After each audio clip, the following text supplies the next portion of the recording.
Now, The Hunt Palmer Show. He needs care and treatment. You are now listening to The Hunt Palmer Show, brought to you by Guarantee Health Solutions on 104.5 ESPN Baton Rouge. Is this a great country or what? Locking down the middle of the day, live from the Raising Cane studio. This is Hunt Palmer.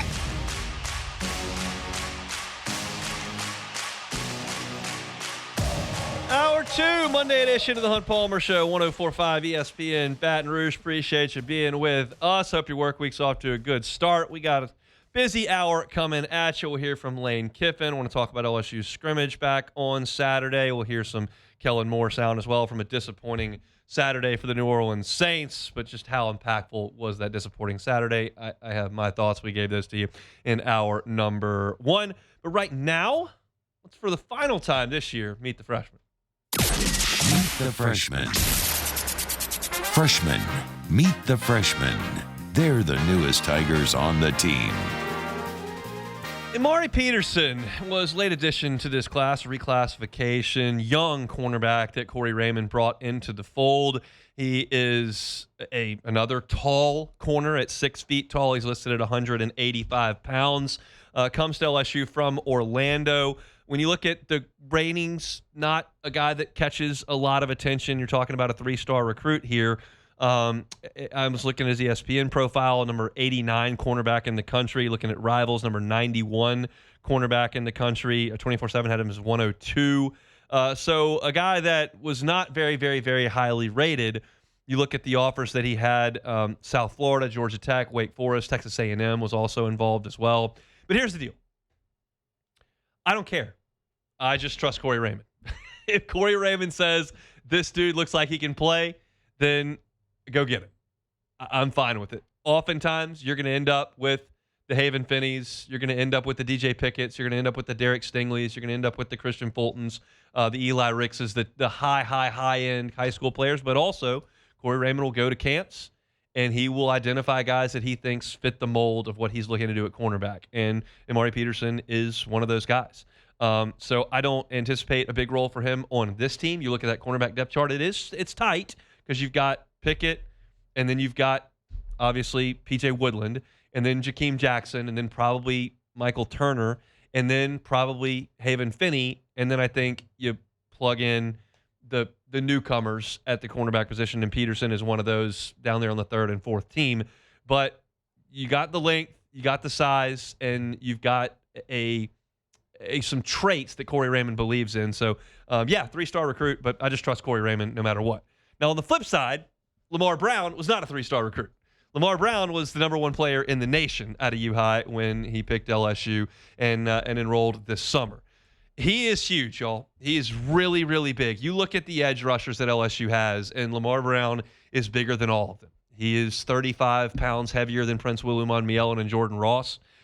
He is 35 pounds heavier than Dylan Carpenter. He is 6'5" and 295 pounds playing on the end of the defense. He's been working with the twos. You know the profile. Number 1 prospect in the country, consensus 5-star. Only 8 players in his class that had a 5-star plus rating on the Rivals composite, and he was one of them. He played both ways for U-High over the course of his career there.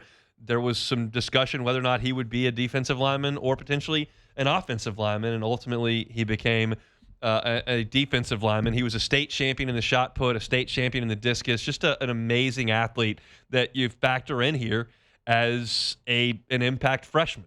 This is a defensive line group that is being raved about by players in the media, by coaches in the media. You speak to people who are at practices and scrimmages. Lamar Brown, Richard Anderson, and Deuce Gerald's all tend to come up. I have said my piece on this. I don't think that I want to have a defensive line that's anchored by freshmen. I think that's a dangerous way to live. But if these guys are just precocious young talents that you've got to get on the field, I do understand that as well. LSU's going to recruit elite-level players. And when they get here, a lot of times they're going to play. I just am more comfortable with freshmen playing at running back and corner as opposed to in the trenches where you're dealing with 23-year-old men that oftentimes outweigh you. In Brown's case, that's not the case. He's physically mature enough to handle some of those guys, but he is a little bit raw. Having played both ways, he's now specializing on the defensive line, and this is a guy that you're going to see in the Clemson game. Uman and Ross are going to start. And, of course, you did go into the transfer portal, I use air quotes there, and get Junior Tuialamaka, who will play. And then you've got Dylan Carpenter, who is getting some reps. But Brown is in that discussion for second-team reps, and you're going to rotate that defensive line. So Lamar Brown's going to play. I don't know that I expect him to go out there and dominate. I don't expect him to be in the starting lineup against Clemson, but he is going to play. I think Deuce Gerald's is going to start. I think it's very possible Richard Anderson starts. I think Lamar Brown is a depth piece on this team, but you usually see that ascent from freshmen throughout the course of their time. They usually play their best football somewhere just after Halloween. There's a freshman wall there that you might get to at a certain point. We see that a lot in baseball as well, when you just play more than you've ever played. But freshmen learn before they hit that wall, and sometime in November you might be playing your best ball, and maybe Lamar Brown forces his way to the field. I've told y'all this. Like, Jordan Ross is a really big talent, 5-star talent. The production doesn't match it. So would it stun me if Lamar Brown pushed his way to the field? It wouldn't stun me. I would bet on Ross right now holding that starting spot down. I would bet on that. But is it possible that Jordan Ross doesn't have monster numbers at LSU and that Lamar Brown takes some of that time away as the season progresses? I don't think that's unreasonable to suggest. We'll just have to see how it progresses. You look at this freshman class that LSU brought in, and you look at where they could get impact from to kind of put a bow on this segment of Meet the Freshmen. I think offensively it's going to be tough. It's going to be tough for Corey Barber to make a huge impact offensively at wide receiver. I don't think J.C. Anderson is going to play at tight end now, especially with Daquan Wright coming in. I don't think so. I think Bryson Martinez has an amazingly bright future at left tackle for LSU. I don't think it's on this team with Jordan Seaton. Then I think Mariah Moret has turned some heads as a true freshman at center this fall camp. But obviously you've got Braylon Moore. He's not anticipated to play at this point, and we'll see if Moret actually is the second-team center or if maybe William Satterwhite is that guy because he's got more experience. But offensively, I have a hard time getting a lot of freshmen to the field. That's going to be difficult to do unless there's a lot of injuries. Defensively, you're going to see some freshmen. You're going to see Juice Geralds. You're going to see Richard Anderson. You're going to see Lamar Brown. You might see Haven Finney. Like, that may happen. And I think that's exciting to an extent. And concerning is not the right word. Concerning, don't put that word in my mouth. Concerning is not the right word. Something to monitor, I think, when you look at that youth getting to the field. Finney may not play. Maybe you play the 4 older corners. But the linemen will play. And hopefully they usher in an era of dominant defensive line play in LSU, because the best LSU teams have had great defensive lines. The 03 defensive line was unbelievable. Chad Lavallee, Kyle Williams, Marcus Spears, Marquise Hill. It was unbelievable. The 07 defensive front, maybe the best defensive player in school history in Glenn Dorsey. But you also had other dogs on that defensive front. Ricky Jean-Francois, longtime NFL player. My guy Big Fave was a heck of a player in there. You had real dudes on the defensive front. The 11 team that played for a national championship. In defensive tackles, you had Michael Brockers, who played in the NFL forever, a decade. You had Benny Logan, who was a longtime NFLer. Kiki Mingo, first-round pick. Sam Montgomery was a sack artist. You had dudes on the defensive front of that team. And even the 2019 team. I think Tyler Shelvin is as underrated, underappreciated a player as was on that team. He was a wrecker in the middle of that defense. And Caleb Chason became a first-round pick on the defensive front. Like, they had really good defensive players on that team that helped you on the front. And LSU just hasn't had that level of talent on the defensive front the last few years. Like, Jaquelin Roy is a nice player. Nice player. Mason Smith, nice player when he was on the field. Yeah, I thought you got some nice reps from Bernard Gooden, but these aren't Marquise Hill. They're not Marcus Spears. They're not Glenn Dorsey. They're not Tyler Shelvin. They're not Michael Brockers. And hopefully these freshmen grow into that. They're not that today. Michael Brockers redshirted at LSU. They're not that today as a freshman. But hopefully these guys become dominant players on the defense, and you look up next year, and especially the year following, with the defensive front that starts Deuce Geralds, Richard Anderson, and Lamar Brown, that's among the best defensive lines in the country, that's a good place to start, especially when you consider that I feel pretty confident about the LSU offense as long as Lane Kiffin is wearing that visor over there. So that's looking out. That's forecasting things, which is a dangerous thing to do in collegiate athletics this day and age when everybody can transfer. But you're talking about guys with deep roots in Louisiana. Richard Anderson and Lamar Brown are from the state of Louisiana, and Deuce Gerald's family's from here. His dad went to Scotlandville, and his family, that's why he wanted to pick LSU. He's got deep roots here, even though he played high school football in Georgia. If you keep him around, hopefully that's the next great defensive line group. And they'll get it started this year. No question about that. So that puts a bow on our Meet the Freshman series for this year. Went through that entire class. You can catch those on demand wherever you find your sound. Just search Hunt on LSU, and you can find our Meet the Freshman series all right there. When we come back, Kellen Moore talked to the media after the Saints got spanked in the preseason. We'll hear that and talk some Saints next. The Hunt Palmer Show. One Bath and Closets. OneBathAndClosets.com is the website. David Duvall and his team, 30 years redesigning and remodeling bathrooms and closets. Look, closet space is not something I considered when I got a house. It's not something I thought too much about. There was some clutter, and then when my wife-to-be moved in, like, where do we put everything? We were cramming stuff in closets in the hallway. We were putting stuff in the attic, just clutter everywhere. And we didn't call One Bath and Closets to get a custom closet because we were going to move. Baby number 2 was coming. We needed more space. We were out of there. But you don't have to move to improve your closet situation. Just call David Duvall at One Bath and Closets. He will come in and customize a closet for you. Check him out at OneBathAndClosets.com. You can see pictures of their great work. It looks great. It's designed specifically with your interests. And you can clear all that clutter away. Have a wonderful, spacious, new closet customized to your needs. It's One Bath and Closets. Find them online at OneBathAndClosets.com.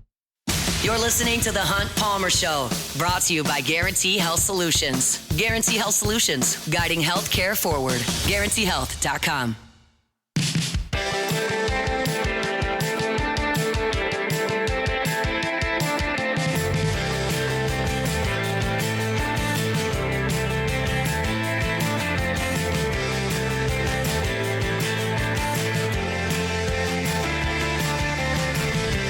Monday show is brought to you by Guarantee Health Solutions. Also brought to you by GoTro's Outdoor Power. GoTrosOnline.com. That's GoTrosOnline.com.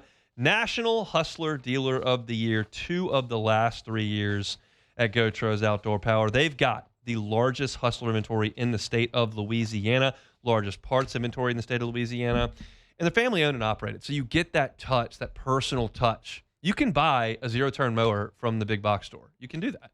But do you hear from them again? Do you get that delivery of parts like you would from GoTro's Outdoor Power? Do they offer you a trailer to get that zero turn to your property? Do they give you a warranty, an extended warranty? Because GoTro's does. You can add 2 years or 200 hours to your manufacturer warranty, and they're the warrantor right there at GoTro. So go by and see them, 2 locations, Airline Highway in Baton Rouge, and of course in Gonzales as well. You can check them out online as well, GoTrosOnline.com, GoTrosOnline.com. All right, I told y'all we were going to talk about, hear from Kellen Moore in this segment. We're going to flip him. We'll talk Kellen Moore and Saints in our next segment. We'll stick with LSU here. Lane Kiffin met with the media earlier today, talked about a number of different things. The first thing on his mind today, it wasn't the first thing on his mind. The first thing on his mind today was actually the issue with the 5-for-5 players. But what I wanted to hear more about was actually about the wide receiver room. He was asked if they have a go-to number 1 wide receiver. In my estimation, based on what we've seen, which is very little, no. But here's his answer. We're still working on that. We're playing a lot of guys at different spots. I feel like the receivers have done a really good job. There's a lot of really good players in the room, and it's been very competitive and just figuring out where they play best. And so even though it feels like this is game week, just from our intensity, we still got some time. They have some time. I don't think they have a 1. I would guess Jace Brown, but if you told me Trey Wilson, if you told me Winnie Watkins, if you told me Jackson Harris, I would buy it. I think that's very possible. Now, I'd be surprised if you said Trey Brown. I'd be surprised if you said Roman Mothershed.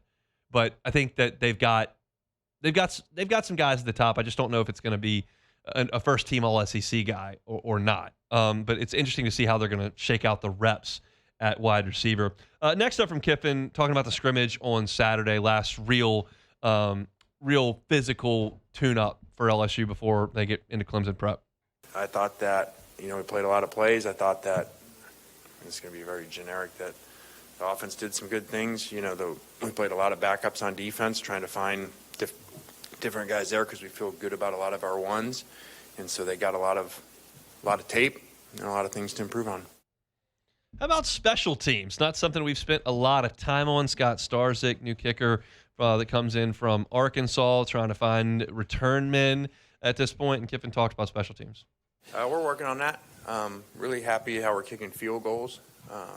Had some long field goals made the other day, Saturday, and so we're pleased where we're coming, but we still got a lot of work to do on special teams, getting people in the right spots.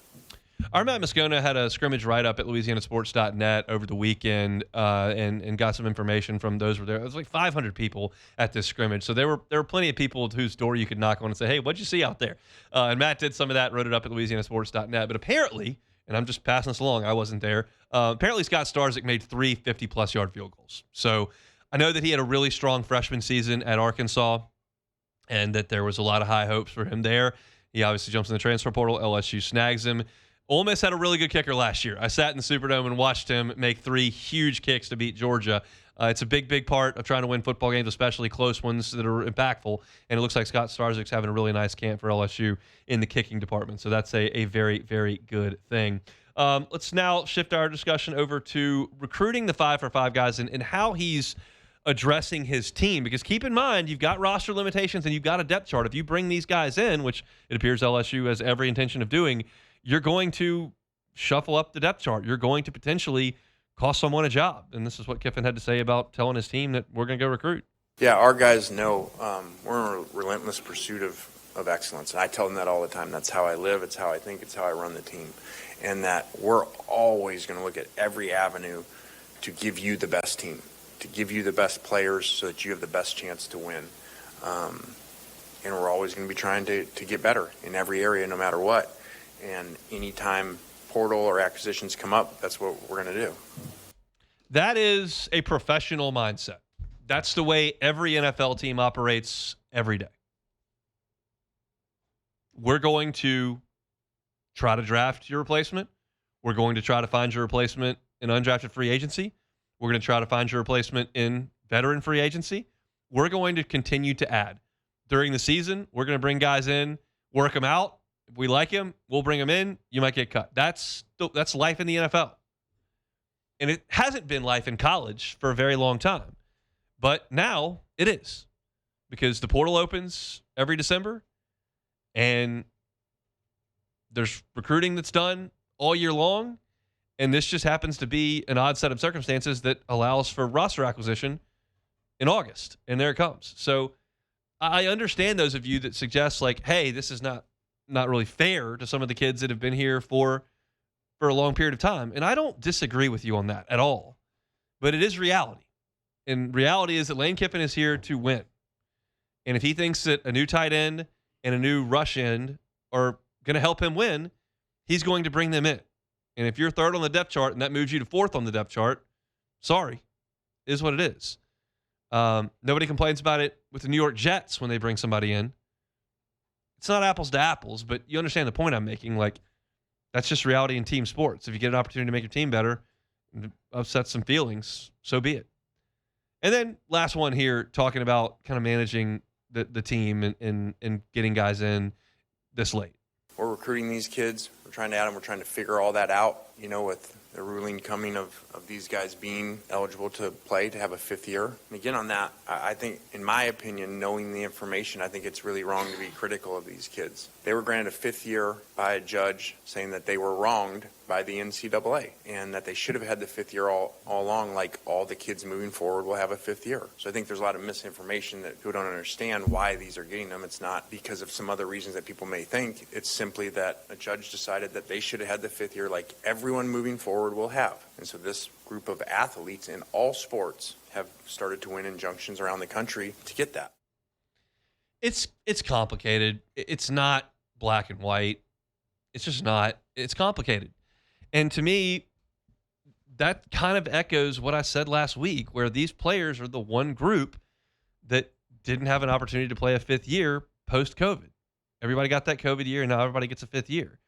And who's to say Daquan Wright wouldn't have elected to stay in college if he had the opportunity to do it? who's to say that he would have made the same decision to go to the NFL? There are a lot of players that hold off going to the NFL or MLB or to the NBA because they're comfortable with the financial situation that college presents them. And these guys just didn't have that opportunity for a fifth year until the court said you do. So I'm not critical of the players either. I hear a lot of like, well, tell them to go get a real job. Well, I have a hard time with that. Everybody else is getting a fifth year. So Daquan White wants fifth year. He's going to get it. He's going to get a lot of money to do it. And Lane Kiffin doesn't want him playing for Ole Miss next year. He wants him playing for LSU. So I've pushed back some on some of the rules that have changed.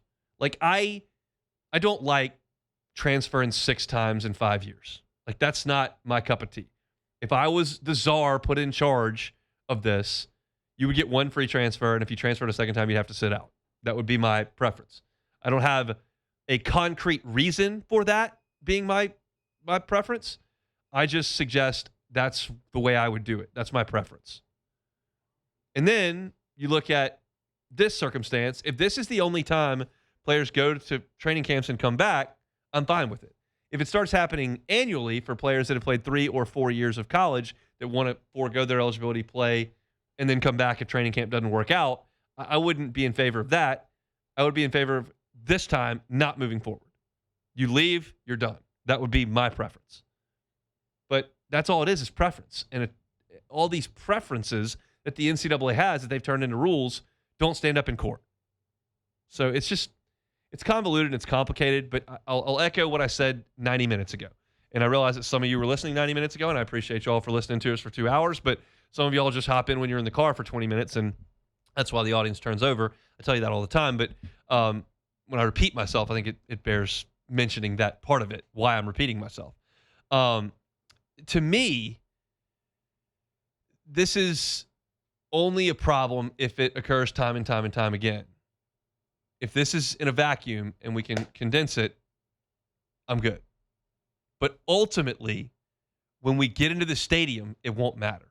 When we get into the stadium to watch LSU and Clemson, when you sit down on your couch to watch LSU and Clemson, to me, the game is not cheapened or diminished or hurt by the fact that Daquan Wright went to practices with the Browns. My love of LSU and watching collegiate sports and being inside Tiger Stadium is not compromised because Sam Levitt has a lot of money in his checking account. I don't look forward to LSU Clemson less because Max Johnson transferred 5 times. It doesn't cheapen it for me personally.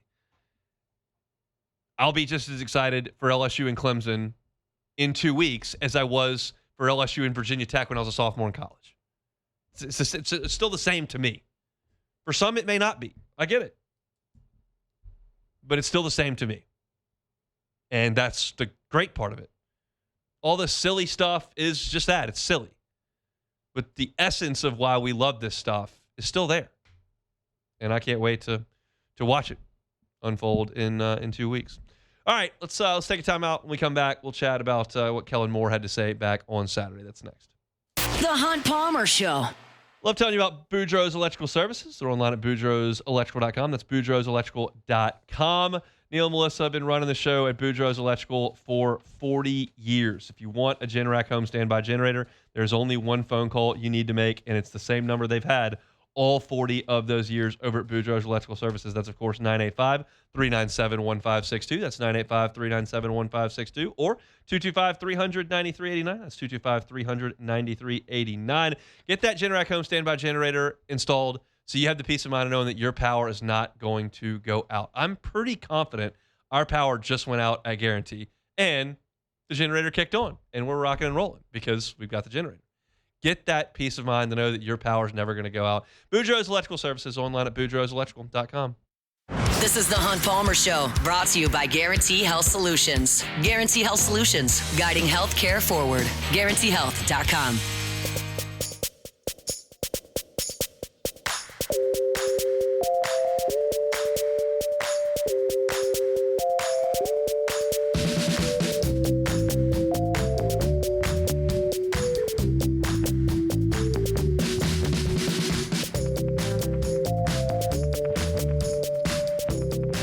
Guarantee Health Solutions, bringing you our Monday shows online at GuaranteeHealth.com. That's GuaranteeHealth.com. Appreciate Rachel Fricky for stopping by at the end of hour number one. Can I tell you more about Guarantee Health Solutions? They are guiding healthcare forward and do an awesome, awesome job. Rachel's got a background in hospitality from her days in the hotel industry and has brought that into the healthcare industry, where they can come in and help you with branding, with marketing. They love working with the front desk, as she mentioned back when we had her on at the end of hour number one. If you need to improve your patient experience in your healthcare network, they're there to do it at Guarantee Health Solutions. So check them out online at GuaranteeHealth.com. That's GuaranteeHealth.com.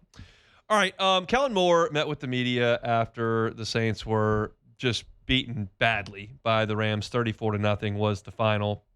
And look, it was not good. It was not good on a lot of fronts. And one of the things that Kellen Moore talked about that was not great was the injuries, and the Saints are having a real hard time staying healthy. He mentioned what we learned on Saturday. Yeah, a few guys out that we'll obviously gather more information with Devin in the hammy, Mo in the knee.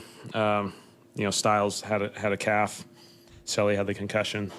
We had a few other guys, Bub with the hammy, and then Taylor had a stinger. So it's a lot, and we just got news today that Ty Chandler has potentially got a significant knee injury that may cost him the entire season. So running back depth is really hurting. I know that the Saints were bad in just about every aspect of the game back on Saturday. The penalties were awful. There were a dozen of them. The turnovers were awful and untimely. Both quarterbacks threw a pick. One got returned for a touchdown. Putting the ball on the ground inside the 5-yard line by Chandler was no good. It was bad, and Kellen Moore was animated on the sideline. He talked about it.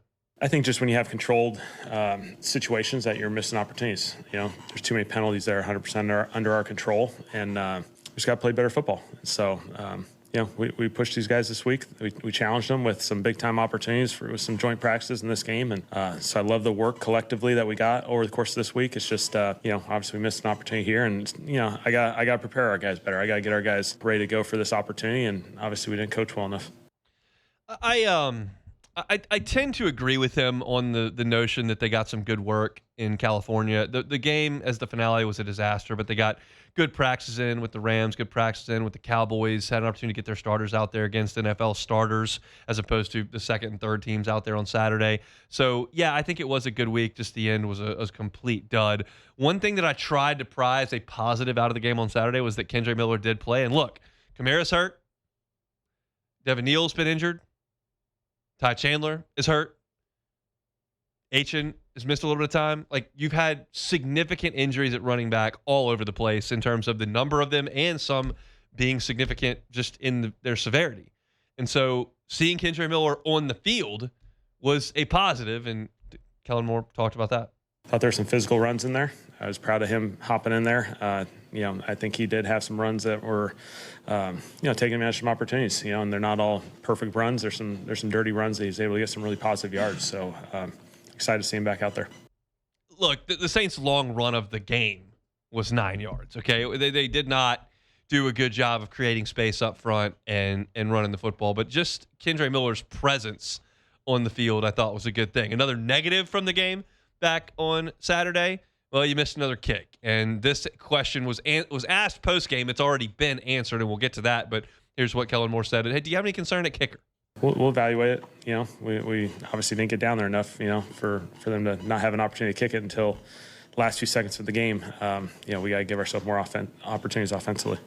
Well, there are concerns at kicker, and they've been addressed to an extent because the Saints went out and made a move and acquired Daniel Carlson today as a free agent kicker. Carlson was a first-team All-Pro selection at kicker back in 2022. So not that long ago. It was 4 years ago, but in kicking terms, not forever and a day. He was a second-team All-Pro the year before that when he led the NFL in attempts and makes. He was 40 of 43 back in 2021 with Las Vegas. But you're talking about a guy who is an 87% career kicker on field goals. You're talking about a guy that made 5 from 50-plus last year, 7 from 50-plus the year prior. He hasn't been as good the last couple of years. He had a great season 3 years ago and hasn't been as good the last 2 years. 3 years ago, he was 26 out of 30, and he made every extra point, 32 out of 32. 2 years ago, he dipped to 85%. He was 34 out of 40, and last year 22 out of 27 for the Raiders. That's down to 82%, which is not awesome. So it's not like his last 2 years have been great, but he's an upgrade over what you've had. The two guys that the Saints brought into camp have been awful for a month. So Carlson brings a veteran. Carlson brings a pedigree. Carlson brings a really strong track record to New Orleans. And I was looking for his age. He's 31. He will play this season at 31. He turns 32 in January. So in kicking terms, this is a guy who's still in his prime. He hasn't been as good the last couple of years, but he's got 8 years of NFL service.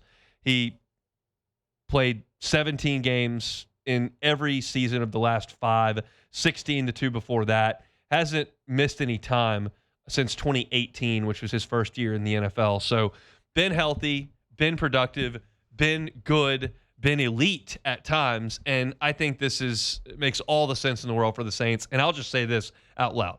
I think when the Saints play their opener in Detroit in 3 weeks, Daniel Carlson's the kicker. I haven't seen anybody get cut today. I'm sure they will have a competition that goes through cut date at September 1st, but I think Daniel Carlson's going to be the guy. This is somebody that just has too many skins on the wall, and the guys have been too bad in Saints camp opposite him for there to be another option here. So it would stun me if Carlson's not the kicker. So I think this is a good move. And I talked about the importance of this a few times when we have heard practice reports.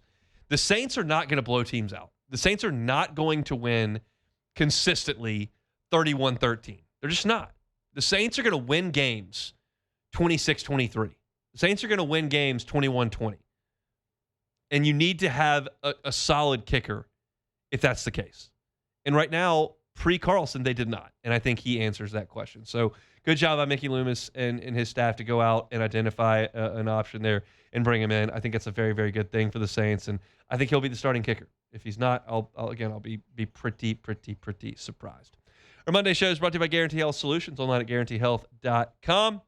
Chugging along here on this Monday. It'll get you kind of caught up on everything we've talked about as we cap things. RJ Lewis is hearing something we'll talk about. We'll talk about LSU bringing in some transfer players from the football perspective, more from the scrimmage that we learned over the weekend as well. So we'll have a longer last segment here that involves take it or leave it as well. We'll step aside, take our last time out. It's the Hunt Palmer Show.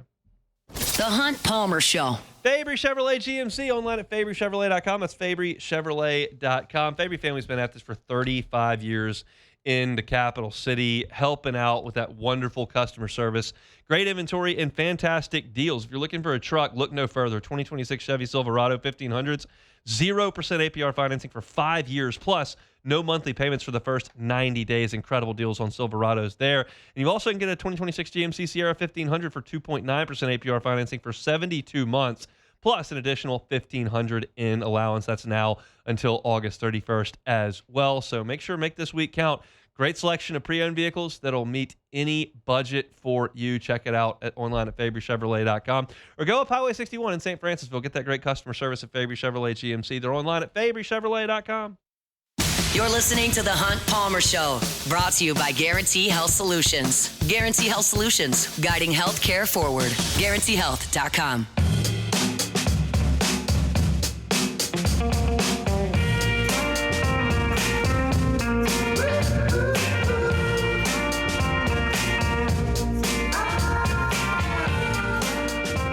Start to the week here on this Monday, brought to you by Guarantee Health Solutions. Last week of the quote-unquote off-season. It'll be game week next week, and I'm sure football season will fly right on by as it always does. I was on campus earlier today.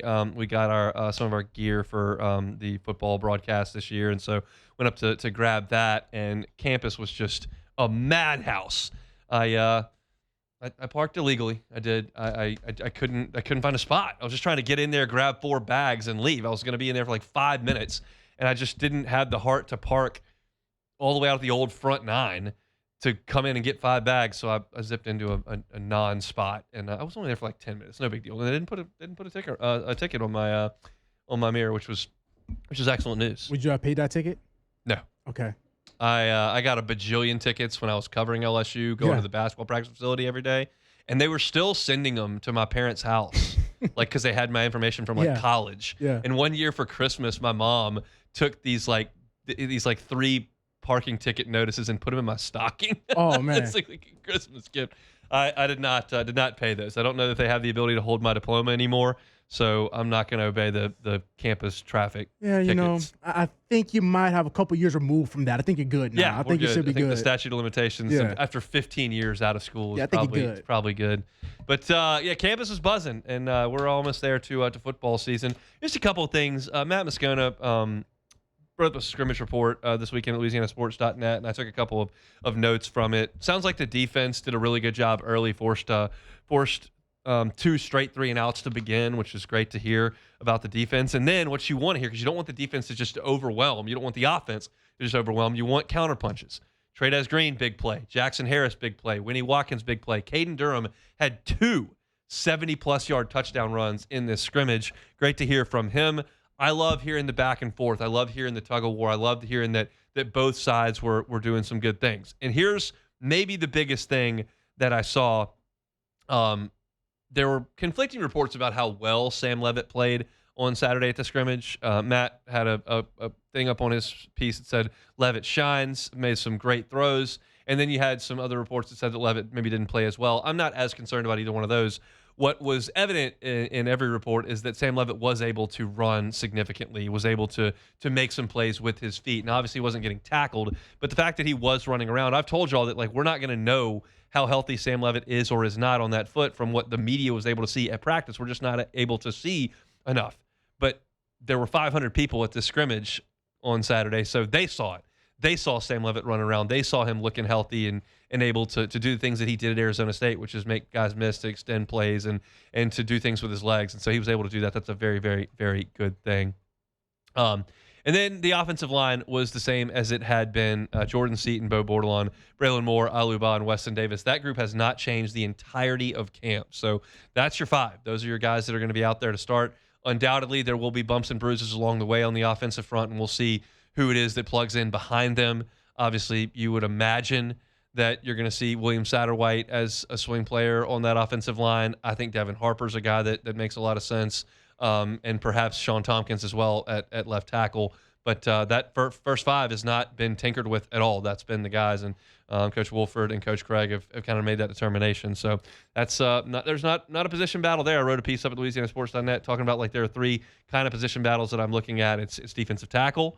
It is running back. It's wide receiver. Basically, those are the spots that I'm looking at, and perhaps safety, where Jace Thomas is really making a push that he may be the starter. Jamarcus Cooley may not be in that starting lineup against Clemson, which would be interesting because he's been a multi-year starter at 2 places, at NC State and at LSU. But Jace Thomas may have won that spot, so that's an interesting take that Matt pulled away there. So we're inching closer to football here. Just 12 days between LSU and Clemson. Right now, take it or leave it.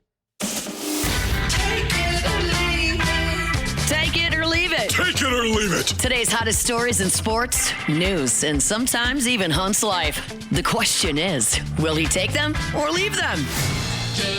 All right, so got a nice little take it or leave it slate today. So a 47-year-old California pastor, Justin Buzzard, is joining the San Jose City College Jaguars as a defensive end.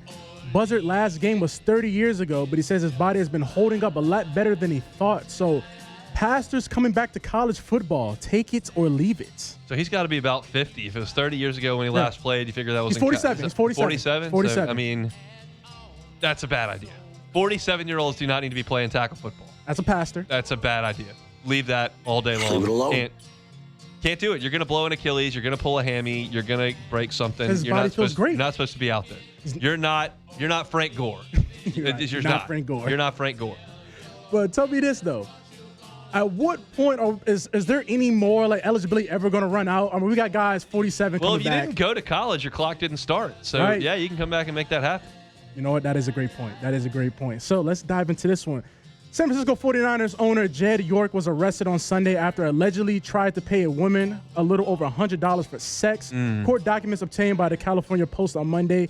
York responded to an ad on a known prostitute website in Columbian County Ohio, and he arranged to have sexual activity with a female for $140. Yes, $140. York then went to a meeting location, a trailer park in East Palestine, Ohio, where he was taken into custody after an agent was sitting there waiting for him from the Human Trafficking Task Force. So, billionaires in the trailer parks, take it or leave it. I'm going to leave this. This is bad on a number of levels. That appears to be some discount shopping he's doing there. Might have been a sale. Not great. Yeah. Not great at all. Not a great place for him to be. Nope. If you're a billionaire, probably don't need to spend a lot of time in the trailer parks. Not at all. Just don't do that. Just not great. Not great. But, we got their owner doing this when we have the substation knocking out half the roster. So, Substation's trouble. Prostitutes are trouble. It's just not. Got to make better decisions, people. Got to make better decisions. And this also goes hand in hand with the Brandon Ayuk saga. So we got him going on with this. We got the owner getting caught up with the prostitutes. It's just whatever's going on with the 40. Oh, Kyle Shanahan, whatever he had going on with his car wreck too. So the 49ers, that was a big car wreck. Yeah, it's a little rough right now in 49ers land. So the New England Patriots are reportedly trading wide receiver Kayshon Boutte to the Houston Texans for safety Jalen Reed and a draft pick. Let's see what else came in there. So this is after Jaden Higgins suffered a season-ending ACL injury. So Nico Collins and Kayshon Boutte, I can't even say Boutte. Boutte enough for C.J. Stroud. Take it or leave it. Leave it. Leave it alone. That's underwhelming. Like I'm torn on Kayshon because it's so interesting that he's not fast. He doesn't jump all that Not well. fast at all. Doesn't have the best Routes. the best hands, but he just tends to produce. Yeah. It's crazy. But him as the legit number 2. I realize they were in the Super Bowl last year, but like legit number 2, I don't know about that. You did bring up a great point. He's not overly fast, but a lot of his plays in NFL are deep balls. Like He's a deep threat in the NFL. And he ran, I'm pretty sure he ran like a 4.6 and a 40. So last but not least, Domino's is taking pizza delivery to the train tracks with a limited time service that allows passengers to order the chain's pizza and have it delivered directly to their seats. The service is a collaboration between Domino's and a booking app, Trainline, for its first ever Train Through, which it's pretty much just in the UK over the holiday weekend. So passengers can order their Domino's ahead of their journey before a delivery driver meets the train during a scheduled stop and brings the pizza on board to the train. So Train Through delivery pizza. Take it or leave it. Take it. I'm good with pizza in any setting. Pizza is awesome, and if you want it on the train, awesome. I'm taking a train in Europe on the bye week, so maybe I'll get a pizza. No, you got to get a pizza. No. Now you can't just say that. Now you have to do it. The thing is, and trust me, I love Domino's pizza. Okay. Love it. But if I'm in Europe, European Domino's. Am I gonna get Domino's? That's the question. And maybe so. Yeah. Maybe so, but I'm not married to that idea just yet. Yeah, European Domino's. I love pizza. It just can't hit the same, it's though. So good. Pizza is awesome. It is. But, America, we got a lot of, let's say, some crazy things in our ingredients. We got plenty of crazy They probably don't have I like all pizzas. I like stuffed crust pizza. I love stuffed crust. Single slice pizza. I love Detroit style pizza, deep dish pizza, white pizza. I love it. Just give me pizza. You're a big Chicago guy. I am. Have you had the tavern style from Chicago? I have. I've had it. Yep. So you prefer that one over the deep dish they have? Yeah, deep dish is a lot. Okay. Like it's lasagna basically. Like it tastes really good, but then like what are you gonna do after you've just eaten that for lunch? Like sleep. That's the deal. So I would prefer the tavern style, but they're both great. I don't recall having like bad pizza. I mean, depends on the like cheap pizza, not like an actual restaurant pizza. Yeah, but like cheap pizza, you can get some bad cheap pizza. I like frozen pizza. Yeah. It's all good. You're big on DiGiorno's. No. Red Robin. Red Baron. Red Baron. I said Not Red DiGiorno. Robin. I'm the Red Baron. So that's it for Take It or Leave. All right. That's it for Take It or Leave It here on this Monday, brought to you by Guarantee Health Solutions. They are online at guaranteehealth.com. That's guaranteehealth.com. Open the show today talking about LSU's decision to go get a couple of former college players that tested the professional ranks, then coming back. It's a whole saga. That's where I started the show today. You can find that at Hunt on LSU. Reaction to Saints and Rams. You can find that at Hunt on Saints. It was not good. I tried to pull a positive or two out of there, but it was very difficult to do in a 34-0 beatdown. Donovan Dent to LSU basketball is a big, big deal. I talked about it at 1:30. If you missed that, you can go catch that on demand as well. I just checked on the Twitterverse for RJ Lewis's name. Have not gotten a verdict publicly in Baton Rouge court to see if he can get through and get eligible. So we'll update you on that on LouisianaSports.net if something happens. Thanks to Rachel Fricky for Guarantee Health Solutions for being with us. We met the Freshmen for the last time, a little Kellen Moore and Lane Kiffin sound as well. Missed any of it? Catch it on demand wherever you find your sound at Hunt Palmer Show. That's going to drive you home next on AFR. We'll see you tomorrow. Same time, same place. The Hunt Palmer Show. First American Bank and Trust. First American Bank and Trust. They're online at FABT.com. That's FABT.com. Started up in 1910. I'm not a mathematician, but that was 116 years ago. And they're still at it. And they're growing. And they've grown to 25 locations throughout Southeast Louisiana. It doesn't matter where you are. That could be in St. Tammany or Tangipahoa, up I-12, maybe in St. James, St. John, Lafourche, Terrebonne. I was down the bayou speaking in Thibodaux on Thursday. There's First American Bank and Trust near you if you're in Southeast Louisiana. And the best thing about banking local is that the decisions are made locally. So if you've got a commercial loan that's pending, if you've got a request in for a personal loan, that's going to be something that's decided on in Southeast Louisiana. You don't have to call a call center in Chicago or San Francisco. It's right here in Southeast Louisiana. It's First American Bank and Trust. Check them out. 25 locations throughout Southeast Louisiana. You can always find them on the website, FABT.com.